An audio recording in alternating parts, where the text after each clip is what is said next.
안녕하십니까, 이 실장입니다. 오늘 드릴 설명은 일루미트에 관련한 얘기예요. 자, 이 미트는 길이 다 들어있는 미트예요. 예, 부드럽죠. 거기다가 되게 낭창낭창하지만 살아있어요. 자, 이 일루미트 하다케야마 003 오더 미트예요.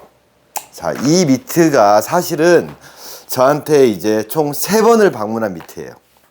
제일 처음엔 개인이 저한테 신품 상태에서 가공을 의뢰하셨었어요. 그래서 가공을 다 해서 출고를 시켜드렸고요. 그런데 야영사에서 중고로 이걸 사오신 거죠. 넘버 7 가공 해가지고 이제 가공됐다 해서 사왔는데 그분이 봤을 때 이게 안 잡히는 거죠. 두 번째로 이 미트를 갖고 가신 분은 저희 공방을 오랫동안 이용하셨던 분이시고 저랑 충분히 대화를 많이 하셨고 특히나 포수 미트를 많이 가공을 받으셨던 분이셨어요. 그래서 한번 갖고 와 보셔라 해서 상황을 봤더니 이 안에 인위적으로 각을 너무 강하게 잡아놓은 거예요. 저 앞에 영상에서 올렸듯이 내부에 직각이 잡힐 정도로. 그리고 컴파운드도 뭉쳐있고. 그래서 모르겠어요. 뭐 제가 길들여진 대로 썼는지는 모르겠지만 아니면 뭐 따로 뭐 또 가공을 또 따로 받으셨는지 모르겠지만 이 디귿자 틀이 너무 강하기 때문에 공이 안에서 덜그럭대는 거죠. 저랑 오랫동안 봐오셨던 분이기 때문에 그거를 알아차리셔서 저한테 다시 재가공을 받으셨던 거예요. 그래서 일반 가공 처리하면서 안에 컴파운드도 긁어내고 다시 가공을 해서 잘 쓰셨어요. 근데 이제 문제는 이걸 또 중고로 매물이 나와서 새로 사신 분이 있어요. 이 친구는 초등학교 6학년 때부터 저한테 가공을 받기 시작했던 친구예요. 유니크 시절부터 글러브를 샀던 친구고 지금 나이가 23이 됐죠. 실장님, 일루미트를 사는데 실장님이 가공했다고 그러셨는데 다 튀어요. 제가 못 잡는 건지 밑에 문제인지 모르겠어요. 그래서 방문을 했어요. 지금 그 방문한 상태 그대로 리터치도 안 한 상태예요. 그래서 저는 뭘 했냐? 그 친구를 리터치 해줬어요. 사람을 가공한 거죠. 야구를 잘하는 친구예요. 그런데 왜 일루미트를 못 쓸까? 이게 모든 사회인분들한테 접목이 되는 것 같아요. 자, 일루미트를 잘 못 쓰시는 분들은 이 영상이 좀 많이 도움이 되실 거라고 생각합니다.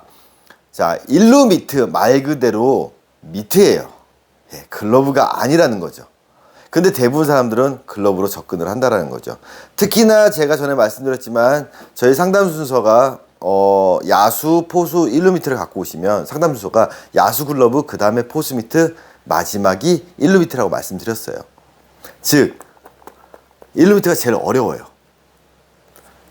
마찬가지로 얘가 글러브가 아니라 미트이기 때문에 포수 미트 사용법이 어느 정도는 들어가야 된다는 거죠. 글러브랑 달라요. 자, 그럼 이 친구가 어떻게 놓쳤을까요? 야구를 10년 넘게 했던 친구고 야구를 잘하는 친구인데 어떻게 놓쳤는지 보여드릴게요. 주세요. 아니면 나가서 튀는 거예요. 왜냐, 일반 야수 글러브를 쓰면 사람들이 못 느끼는 것 중에 하나가 뭐냐면 공을 잡고 오므려도 공이 잡히는 느낌. 특히나 좀 깊은 미트나 깊은 글러브류를 썼을 때는 볼! 이런 식으로 해서 오므려도 잡혀요. 그리고 옆으로 해서 오므려도 잡혀요. 이렇게. 즉 이렇게 잡든 잡히는 현상들이 있었어요. 그러니까 크게 부족함을 못 느꼈다라는 거죠. 하지만 얕은 글러브 쓸 때 그게 안 된다 그랬죠. 그러면 이 일루미트가 아까 놓쳤던 거는 뭐냐? 그냥 평소에 습관대로 아무 생각 안 하고 그냥 이렇게 오므린 거예요. 그러면 어떻게 돼요? 이렇게 공이 튀어서 이렇게 나와버리는 거예요. 근데 더 타워가 강하면 튕겨 나가서 뱉어버린다라는 거죠.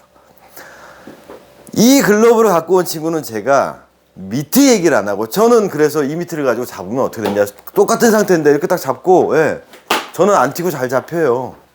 저는 안 튀고 볼 백핸드도 잘 잡히고 포핸드도 잘 잡히고 아무 문제 없이 잘 잡히는데 그 친구는 왜 튀었느냐? 그래서 그 친구한테 가르쳐 준 게 뭐냐? 바로 다시 한번 얘기를 했다는 거죠. 캐칭 드릴.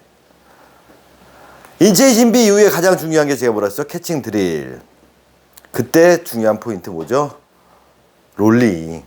자, 포수의 캐칭 드릴에서 미트에서 중요한 게 뭐죠? 치는 드릴, 받는 드릴 말씀드렸어요. 그러면 자, 볼게요. 볼.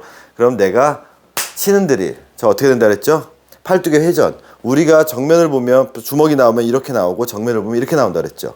그래서 팔뚝이 회전하면서 손가락이 아래를 보고 손등이 하늘을 보는, 즉 글러브를 꼈을 때 어떻게 된다 그랬죠? 롤링이 일어난다 그랬죠.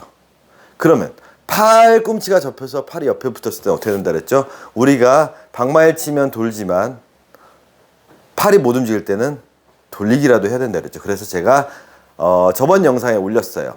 잠그고 잠다라고 말씀드렸어요. 그래서 롤링을 보여드리면, 그때 제가 앞에 영상 중에서 웹글러브 활용법도 설명드렸어요. 이게 바로 롤링의 개념인 거예요. 자, 웹 방향이고 정면을 보지만 팔을 접었을 때 웹이 보인다. 주세요. 열어, 잠궈, 열어, 잠궈. 이 부분을 다시 숙지를 시켰다라는 거죠.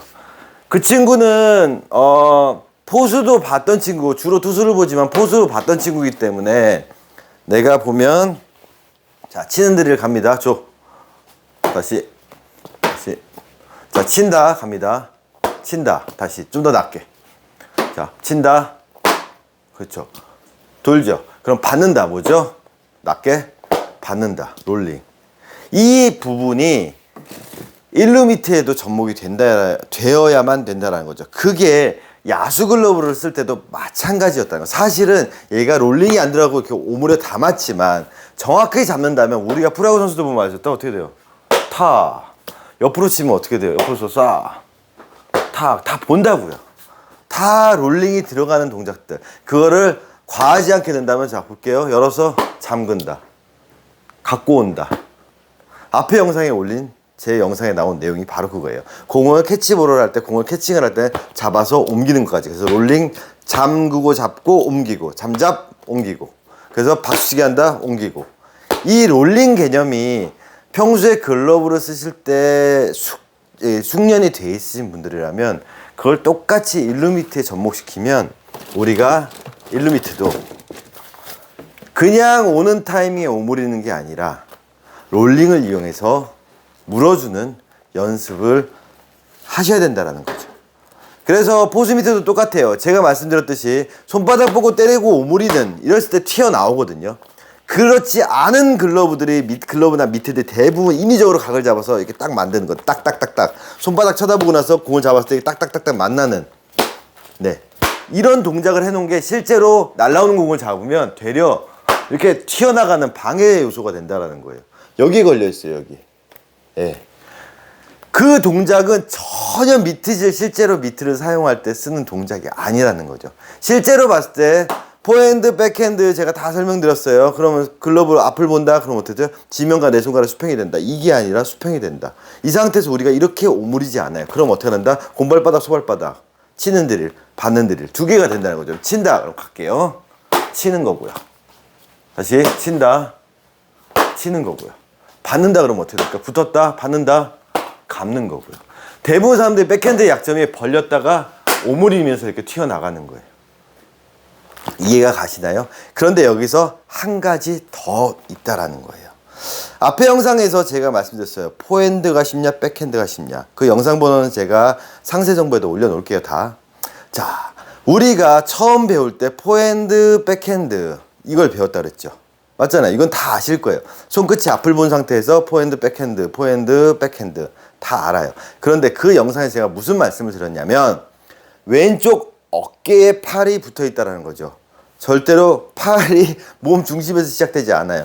그럼 어깨를 중심으로 봤을 때, 자, 포핸드, 백핸드인 거죠. 큰 항아리를 그린다, 중간 항아리를 그린다. 그럼 포핸드, 백핸드, 포핸드, 백핸드.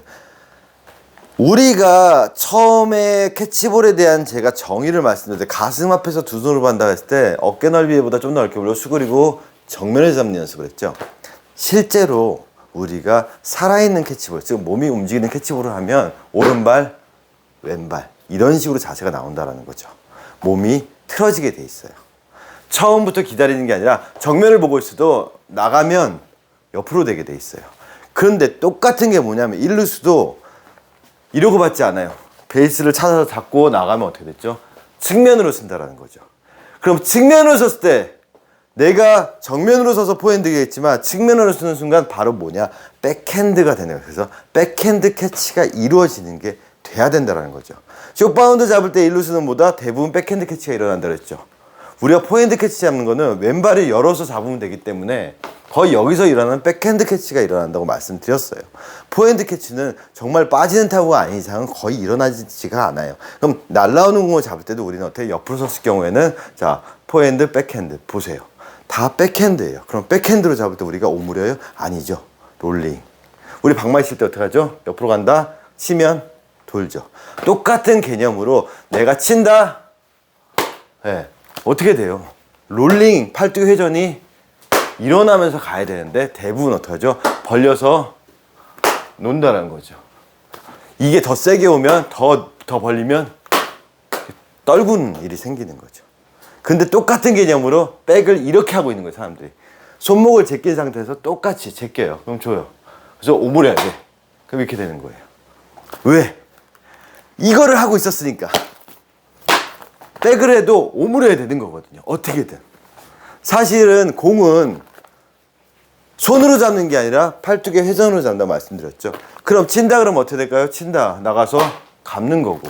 만약 받는다 하면 어떻게 되죠? 받는다. 네. 이 동작이 자연스럽게 나와야 돼요. 근데 일루수가 바운드분에 날아오는 공을 받는 드릴로 잡는 경우는 없어요. 거의 대부분 치잖아요. 왜?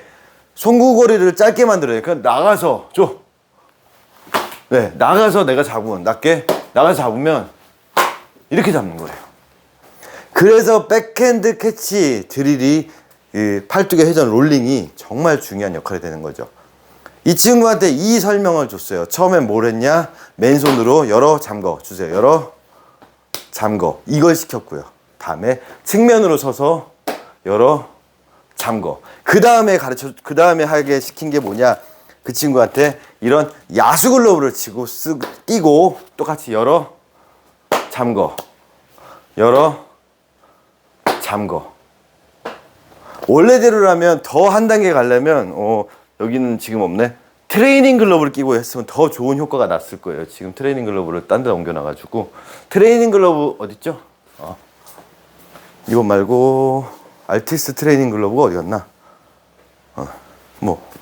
여기 있다. 이런 얕은 글러브, 얕은 트레이닝 글러브로 백에서 오므리면 이렇게 다 튀어나가요. 맞잖아요. 앞으로 오므리면 튀어요. 이렇게 오므려서 잡는 타이밍을 내가 나가서 치면 이렇게 튀어나가 버렸던 거예요.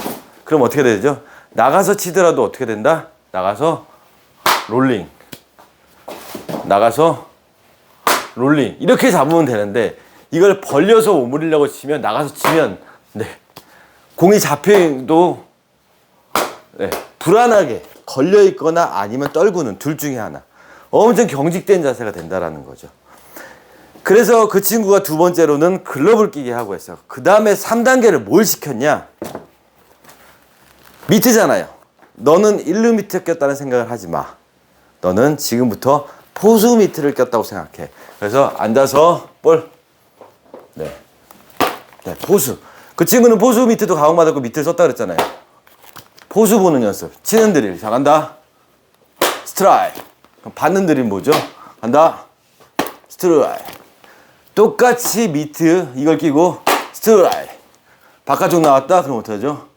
스트라이크. 되려 이걸 끼고 포수 미트 끼는 캐칭 드릴을 연습시켰어요. 그 다음에 마지막으로 옆으로 서서 이제 1루 미트를 끼고 너는 포수 미트를 꼈어. 가. 이렇게 하니까 전혀 안 떨구기 시작하는 거예요. 물론 다시 그 친구 손에 맞아서 약간의 리터치는 필요하겠지만 결국 똑같은 미트를 3명을 거치면서 마지막에 왔던 친구 같은 경우 두 번째 사람도 마찬가지지만 두 번째 사람은 제가 공이 들어가서 그 사람 손에 맞췄지만 일단은 기본을 알고 있는 친구였고 세 번째 친구 같은 경우는 다 퍼포먼스가 몸에 갖춰져 있는데 이 미트 사용법에 적응이 좀 덜 된 거. 그 부분만 고쳐놨더니 아무런 손도 안 댄 미트를 바로 잡기 시작했다라는 거죠.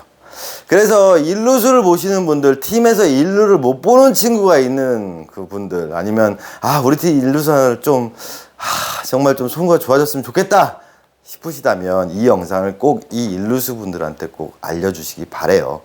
두 가지 필요 조건이에요. 올바른 미트 길과 올바른 미트 질. 근데 일루수 같은 경우는 미트 질이 정말 중요합니다. 그 미트 질을 근간으로 해서 길을 내야 돼요. 그 미트 질이 안 되게 길을 낸 거.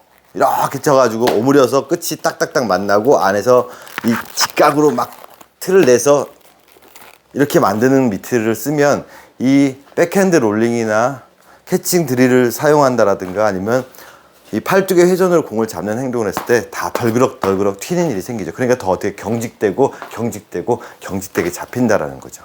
늘 말씀드려요. 두 가지 필요 조건이라고. 올바른 미트 길과 올바른 미트 질. 가장 중요한 건 올바른 미트 질이라는 거 잊지 말아 주시고요. 항상 내가 공을 잘 못 잡는다고 생각하신다면 잘 담겨 있는 게 잡힌 게 아니라 확실히 물어서 딱 회전을 멈춰서 딱딱 물리는 느낌이 들고 싶다면 작은 글러브로 아니면 맨손으로 연습을 하시는 걸 저는 추천드리겠습니다.